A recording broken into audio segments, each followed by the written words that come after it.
victorious and blessed day sa bawat isa.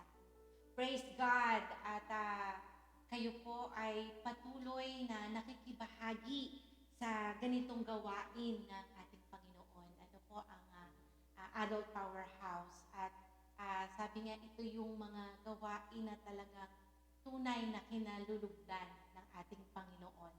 Sabi nga ay ang mga anak ng Diyos ay hindi nauubusan ng mga mabubuting gawain. Amen! Ayan. So, ako po ay nasa sa inyong harapan ngayon at through this platform ay nais ko po sana na ibahagi ang isang aking testimony. Ano po? Kung papaano ako binago ng ating Panginoon. Ano po? At salamat po sa nag-imbita sa akin dito. Talaga pong gustong-gusto ko po na talagang makibahagi din. At yun, tama na sa ganitong pamamaraan ay masasabi ko na talagang tayo ay nagte-take part sa gawain for God's glory. Para po sa mga hindi nakakakilala sa akin, ako po si Sister Tess Amigo Benedicto. Ayan, tubong Caloocan at ngayon ay nakatira po sa Laines, Talisay, Batangas. May 2 anak at syempre nag-iisang asawa. Ano po, isang napakabait na asawa. Ayan, so kung yung tanong na paano ba ako binago ng Panginoon, ano ay isang napakagandang katanungan at talagang masasabi ko sobrang ganda ng journey na yun ano po sa aking buhay. It all started way back 2009. Ano po, 2 years pa lang po ako noong kasal at it was during in the middle of my frustration in life dun sa aking buhay may asawa. Ayan, at nung time na yun ay sabi ko bakit sobra akong malungkot, hindi ako masaya. Ano po? Kakaiba yung mga nais ko na parang sabi ko bakit may kulang sa aking buhay. May pamilya naman ako, masaya naman, maganda ang trabaho, at maganda yung samahan. Bakit kaya, ano kaya yung kulang sa buhay ko? Bakit hindi ako masaya? Yun po yung talagang naging turning point in my life. At sabi ko noong time na yun ay nagtanong din ako talaga kay Lord. At sabi ko noon, bakit ganito ang nangyayari sa buhay ko? Hindi ako deserving sa nangyayari ito. Bakit kamo? Ako naman po ay mabait. Tingin ko, no, bait ko. Ako ay masunurin. Ano po? Ganda naman ang trabaho ko, mapagbigay ako. Hindi ko pinakalimutan ang pangangailangan ng pamilya ko. At talagang pag kinakailangan magbigay, andyan po ako. Hindi ako madamot. Ano po? At bakit ganun? Parang hindi naman ako deserving. Ba't hindi ako masaya, Lord? Yun ang sinabi ko po sa ating Panginoon. At hanggang sa yun pong post na yun ay nagbunsad, ano po, inilid po ako doon, na-invite po ako ng isang friend ko, barkada ko nung college, sa kanilang church through a grace encounter. Yun po yung activity noon sa church nila. At nung time na yun ay wala naman akong ini-expect, ano po. Pero nung time na yun ay pagpasok pa lang namin, ano po, pagpasok ko pa lang doon ay sobra akong nagugulat kasi sabi ko bakit ganyan, ang iingay nila, nagkakantahan, talagang nagsisigawan yung sa pagpupuri, ayun, so parang sabi ko ang corny naman, yun po yung nasa isip ko, parang sabi ko ang awkward, parang hindi yata ako mauulit, parang hindi na ako mauulit, yun po yung nasa isip ko, ano, and then noong habang nagpapatuloy po yun, yung buong araw, alam niyo po, may nangyayari na pala sa buhay ko. Ah, Nararamdaman ko yun hindi ko maipagkakaila that I could feel that there is something happening from within na talagang masasabi ko na may nababago. Pero syempre, napakaaga para ma-conclude ko agad. Kaya naman, nasundan ko uli yun nung panibagong Saturday na sabi niya, nung sabi ng friend ko na mayroon pa uli na ilang Saturday pa. So, hopefully ay matapos mo yun. So sabi ko, o siya, sige, para lang mapagbigyan yung kakulitan ng friend ko. Siya, sige na, parang ganun, Tapos po, nung Saturday, nung dalawang sunod na Saturday, ayan na, dyan ko na po naramdaman yung talagang kakaibang pagkilos ng Panginoon. At alam niyo po, masasabi ko na talagang yung prayer of acceptance, yung tinatanggap mo ang Panginoong Jesus bilang sarili mo, bilang Panginoon mo at sariling tagapagligtas. Alam niyo po, napaka-powerful mo. Kasi damang-dama ko yung prayer na yun at habang binibigkas ko yun, alam niyo po, may transformation na nangyayari sa buhay ko. At talagang mula po noon, alam niyo po, nabuksan na ang daan papunta sa ating Panginoon. At ngayon, naunawaan ko na kapag sinabi na kung nakikilala mo siya, alam niyo po, when I say kilala, dati po kasi masasabi ko na ang akala ko noon, kilala ko na talaga ang aking Panginoon. Kasi lagi ako nasa church, di po ba, choir member ako. At talagang sa ulado ko na ang lahat ng mga klase ng dasal at ang lahat ng mga kanta. Ayan, sa ulado ko po yan. At talagang aktibong-aktibo ako. Akala ko pa nga po noon, makakapag-madre pa ako. Pero yun, ang sabi ko nga nung time na yun, noong time na talagang kakaiba yung pag-ibig ng Diyos na ibinigay, na ipinadama sa akin.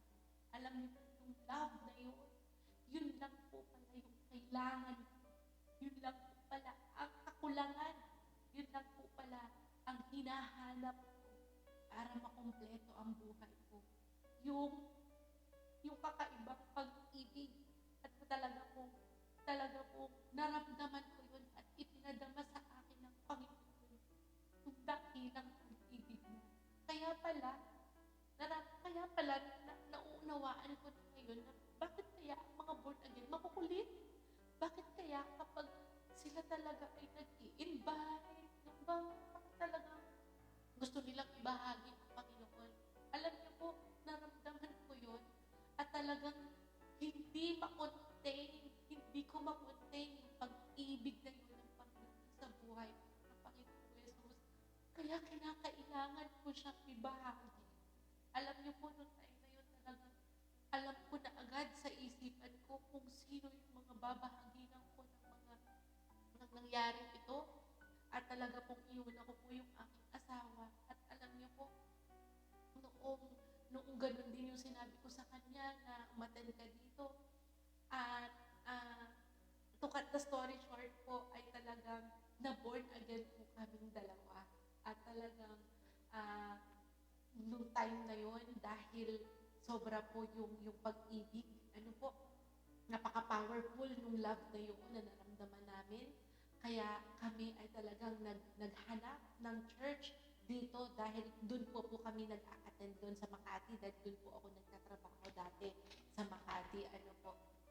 So nung nandito kami, sabi ko, kailangan na makahanap tayo dito ng church. At nung dun nga po, ito po ay laging sa pamamaraan ng Panginoon ay talagang dito kami dinala sa JIL, dun pa po sa JIL Aga. At nung time na yun ay nagsimula na po yung talagang involvement namin sa ministry. Unang-una kami pa itinawag kasi nung time na yun talagang palibas at makanganta nga rin po kami at asawa ko ay tumutugtog, kaya talagang doon po kami nag-involve sa music ministry.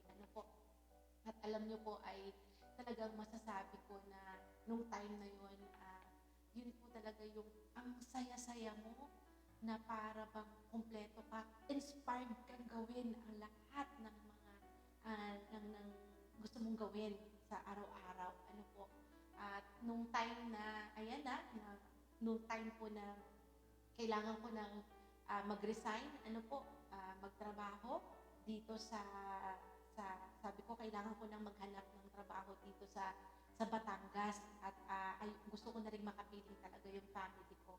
Alam niyo po talagang ipinrovide po ni Lord maging ang aking trabaho. Dahil nung time na yon talaga pong ako ay nag-apply ng trabaho. Pero ang sabi ko noon, dapat ang trabahong yun ay hindi maapektuhan yung Sunday. Kasi talagang pinaglalaban ko na pag Sunday, ito yung time ko kay Lord. Kaya nung time na yon ay hindi po kami nagkasundo. Yung trabaho kong dito dapat yun sa Batangas ay tawag dito, tanggap na ako. Doon lamang po ang hindi namin pinagkasunduan lang ay yung araw ng pagsamba. At sabi ko, pinaglaban ko yun. Sabi ko, hindi ko na yung panghihinayangan. Basta yun ako. Yun yung aking prinsipyo. At alam ko mayroon pa dyan na ibibigay mo. At alam niyo po, totoo yun, na talagang napaka-amazing ng ating Panginoon. Dahil ang ganda po ng ibinigay niya. Pero bago po ako na napadpad sa trabahong ito, ay nagpagamit muna po ako sa ating Panginoon. At alam niyo po, halos 10 months, halos 10 months na wala akong trabaho, wala akong regular na kita, tapos yung asawa ko naman, pa-sideline lang. Alam niyo po, nung time na yun, hindi na ako nag-aalala. Basta, sabi ko po sa inyo, dahil lang doon sa love na naramdaman ko, kaya pala niyang i-move lahat. Ang ginawa ko lang, nag-invest lang po ako.